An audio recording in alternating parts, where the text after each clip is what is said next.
is key priority for the ministry. The Ministry of Steel is proactively advancing the Green Steel Mission with an estimated outlay of 15,000 crore to support the industry in reducing carbon emissions and progressing towards the net zero target. Additionally, the National Green Hydrogen Mission, led by the Ministry of New and Renewable Energy, aligns the steel sector with India's broader vision of green hydrogen adoption, facilitating the transition to low carbon steel production. As part of these efforts, the Union Government, under the leadership of Honorable Prime Minister Narendra Modi ji, has sanctioned 3 pilot projects with a financial commitment of 355 crores to integrate hydrogen into steel manufacturing.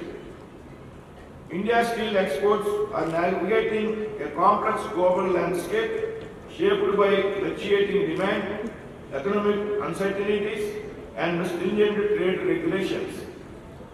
To enhance export to competitiveness, I am happy to note that we are prioritizing production, innovation, cost efficiency, and value-added steel production to cater to high-growth international markets.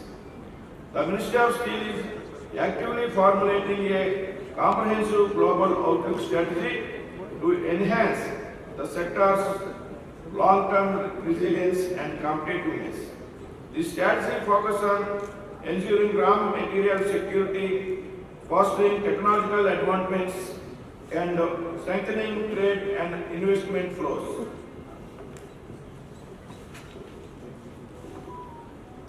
Interstate collaboration is essential for an efficient steel ecosystem, given the geographical dispersion of raw material reserves and demand centers across India. By aligning regulatory measures and streamlining resource allocation, states can collaboratively drive industrial growth. The discussions at this conference will be instrumental in shaping the future trajectory of India's steel sector. I call upon all stakeholders to come together in shaping the future of India's steel industry. Together, let us forge a future where India emerges as a global steel powerhouse, leading the change in innovation, sustainability, and economic excellence. Thank you all once again. Namaste. National delegates और मेरे साथियों, नमस्कार। आज और अगले 2 दिन हम भारत के सनराइज सेक्टर, स्टील सेक्टर के सामर्थ्य और उसकी संभावनाओं पर व्यापक चर्चा करने वाले हैं। एक ऐसा सेक्टर जो भारत की प्रगति का आधार है, जो विकसित भारत की मजबूत नींव है और जो भारत में बड़े बदलाव की नई गाथा लिख रहा है। मैं आप सभी का इंडिया स्टील 2025 में अभिनंदन करता हूं। मुझे विश्वास है ये आयोजन नए आइडियाज साझा करने के लिए, नए पार्टनर बनाने के लिए और इनोवेशन को बढ़ावा देने के लिए एक नए लॉन्च पैड का काम करेगा। ये स्टील सेक्टर में एक नए अध्याय की शुरुआत का आधार बनेगा। साथियों, स्टील की भूमिका दुनिया की आधुनिक अर्थव्यवस्था में स्केलेटन की तरह रही है। स्काई स्क्रैपर्स हो या शिपिंग, हाईवेज हो या high speed rail, smart city हो या इंडस्ट्रियल कॉरिडोर, हर सक्सेस स्टोरी के पीछे स्टील की ताकत है। आज भारत $5 ट्रिलियन इकोनॉमी पार्टी के संकल्प को सिद्ध करने में जुटा है। इस लक्ष्य को साधने में स्टील सेक्टर की भी भूमिका कम नहीं है। हमें गर्व है कि आज भारत दुनिया का दूसरा सबसे बड़ा address the inaugural session. Our Minister of State, Shri Modi Verma, he was present along with Chhattisgarh Industry Minister, the CEOs of many industrial units, as well as delegates. The main objective of India Steel, as the Honorable Prime Minister said, is to discuss the way forward for steel industry, how India will become a global hub of steel industry, and as you know that our capacity as well as consumption is growing very fast. We are the only major country, major economy where consumption is growing at more than 10% for last 3-4 years.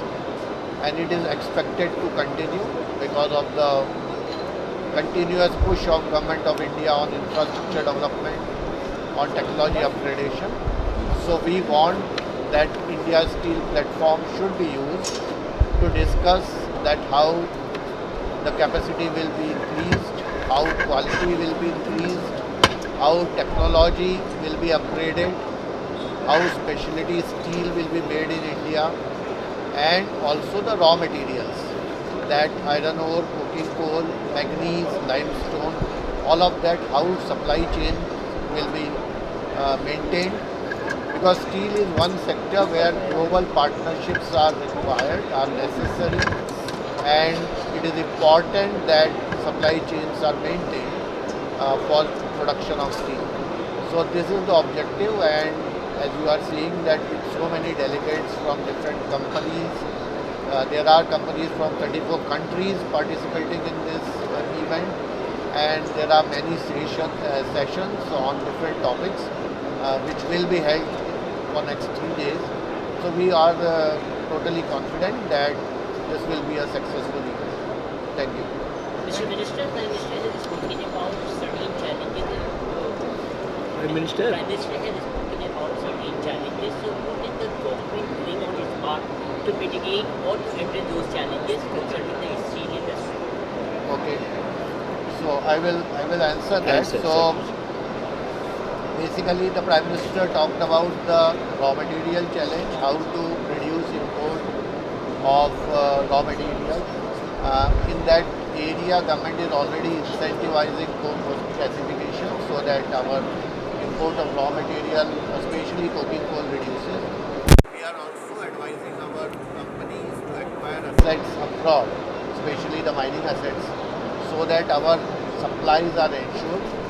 The domestic washeries of coal are being increased by the coal ministry. On the iron ore side, government has brought a lot of reforms on the mining sector so that the iron ore production increases. In PLI, government is incentivizing by giving subsidies to companies. So a lot of efforts are being made at Government of India level to make India the steel hub of the world. So would you be looking at some new policies or incentive as far as the green mines are concerned? The Prime Minister want that? I think the Prime Minister, what the Honorable Prime Minister said was that the greenfield mines which have been allocated to different companies, they should start mining at a faster pace and at early stage. Ministry of Mines is already taking steps to ensure that that is done and companies do not sit over the mines. So that was the message of the Honorable Prime Minister. Sir Hindi में जानना चाहेंगे India steel 2025 आज यहाँ पे उसका उद्घाटन किया गया। भारत के माननीय प्रधानमंत्री श्री नरेंद्र मोदी जी ने उसको एड्रेस किया इस इनॉग्रल सेशन। इसमें हमारे इस्पात राज्य मंत्री मौजूद रहे, इसके अलावा छत्तीसगढ़ के उद्योग मंत्री भी मौजूद रहे इस उद्घाटन सेशन में कई कंपनियों के मुख्य कार्यपालक पदाधिकारी, कई टेक्नोलॉजी कंपनियों के रिप्रेजेंटेटिव्स और करीब 34 देशों के प्रतिनिधि रहे। इंडिया स्टील का मुख्य उद्देश्य है कि भारत को कैसे स्टील के क्षेत्र में, इस्पात के क्षेत्र में एक विश्व लीडर, वर्ल्ड लीडर बनाना है और कैसे ग्लोबल हब बनाना है, इस पे चर्चा की जाए। इसमें स्टील में भारत बहुत तेज़ी से आगे बढ़ रहा है। भारत की जो क्षमता है स्टील उत्पादन की, वो 200 मिलियन टन पहुंच चुकी है और अब 2030 तक 300 मिलियन टन पहुंच जाने की संभावना है। और जैसा कि माननीय प्रधानमंत्री ने कहा कि 2047 तक हम ये एक्सपेक्ट कर रहे हैं, उम्मीद कर रहे हैं कि भारत की स्टील क्षमता 500 मिलियन टन हो जाएगी। इसके लिए जो भी रॉ मटेरियल चाहिए, जैसे कोयला, आयरन ओर या अन्य रॉ मटेरियल, उसके लिए सरकार नीतियाँ बना रही है ताकि वो उपलब्ध रहे और स्टील क्षेत्र को सभी सहयोग सरकार कर रही है। इस इंडिया स्टील में ये उम्मीद है कि स्टील उद्योग को टेक्नोलॉजी अपग्रेडेशन करने, उसकी तकनीक में सुधार करने, उसमें विभिन्न देशों के बीच में और कंपनियों के बीच में कोलैबोरेशन बढ़ाने और इसी तरह की बातों पे विचार विमर्श होगा, डिस्कशन होगा। अगले 3 दिन तक यहाँ पे कई सेशन आयोजित किए गए हैं विभिन्न विषयों पे, कई राज्यों के सेशन हैं। तो इन सब में आपस में लोग बात करेंगे ताकि भारत की स्टील क्षमता को बढ़ाने और पूरे विश्व के साथ जो कोलैबोरेशन है वो कैसे होगा, इस पर ठीक ढंग से विचार विमर्श किया। No, it's enough. आपके लिए हम लोग आए थे। बड़े बड़े काल पुर्जे सब तैयार हों, इसके लिए हम लोग काम कर रहे हैं। छत्तीसगढ़ में भी हम लोग मुख्यमंत्री विष्णुदेव साय जी के निर्देश पर उसमें काफ़ी प्रावधान ने रखा है, जिसमें छत्तीसगढ़ में अभी काफ़ी अन्य प्रदेश के लोग, उद्योगपति अलग अलग उद्योग लगाने की इच्छा जाहिर कर रहे हैं। अभी 4 महीना के अंदर में लगभग 4,40,000 करोड़ का निवेश का प्रस्ताव हम लोग को मिला है, जिसमें टेक्सटाइल है, इलेक्ट्रॉनिक है, यहाँ तक के भारत में एक अपना कंप्यूटर वगैरह का जो मोबाइल का सॉफ्टवेयर और बनता है, उसका भी अभी हम लोगों ने माननीय मुख्यमंत्री जी ने भूमि पूजन किया है, उसका उद्घाटन, जिसका लगभग 12,000 करोड़ का उद्योग स्थापित हो रहा है। और इस तरह से छत्तीसगढ़ में नए नए उद्योग लगे, इसके लिए हम लोगों का पूरा सरकार के माध्यम से प्रयास है। और जिस तरह से देश के माननीय प्रधानमंत्री जी का सोच है 2047 विकसित भारत बने, उसी तर्ज पर छत्तीसगढ़ में भी हमारे माननीय मुख्यमंत्री विष्णुदेव साय जी के नेतृत्व में हम सब लोग आगे काम कर रहे हैं कि छत्तीसगढ़ एक विकसित प्रदेश बने। इस योजना के साथ में हर क्षेत्र में काम कर रहे हैं। माननीय प्रधानमंत्री जी ने मोदी के गारंटी में चुनाव में घोषणा हुआ था, उसका भी भारतीय जनता पार्टी की सरकार ने अल्प समय में उस वादा को, एकक वादा को, बड़े बड़े वादा को पूरा किया है और आने वाला समय पर और बेहतरीन के लिए हम लोग छत्तीसगढ़ में काम करेंगे। सर, पहलगाम हमले के बाद प्रधानमंत्री नरेंद्र मोदी ने पाकिस्तान का हुक्का पानी बंद कर दिया पूरी तरह से। क्या कहेंगे, किस तरह का यह डिसीजन है और कितना जो है? देखिए, पहलगाम की घटना बहुत ही दुखद घटना है, उसके लिए पूरा देश चिंतित है और ऐसे घटनाओं का हम पूर्ण बहुत ही निंदा करते हैं और ऐसे लोगों के ऊपर कठोर से कठोर कार्रवाई होना चाहिए। किसी भी तरह से इनको ये नहीं पनाह नहीं देना चाहिए, इनको कठोर से कठोर कार्रवाई होना चाहिए और ऐसे लोगों को तो मौत का सज़ा भी होना चाहिए। और जो पाकिस्तान इस तरह से हरकत करता है, पाकिस्तान के लिए जो माननीय प्रधानमंत्री ने प्रतिबंध किया है वो सही है, क्योंकि हमेशा एक धर्म के आधार पर इस तरह से हत्या करना हमारे देशवासियों के लिए बड़ा दुर्भाग्य है। भारत में पाकिस्तानी एम्बेसी को बंद किया गया, जल संधि को भी बंद कर दिया गया, वीज़ा पासपोर्ट बंद कर दिया गया और जो अटारी बॉर्डर है वहाँ पर भी पूरी तरह से पाबंदी नहीं, वो माननीय प्रधानमंत्री जी का सही निर्णय है, इस तरह से प्रतिबंध लगना चाहिए। क्या अब समय आ गया पाकिस्तान को सबक सिखाने का? पाकिस्तान को तो पहले सिखा देना चाहिए था। Thank you sir.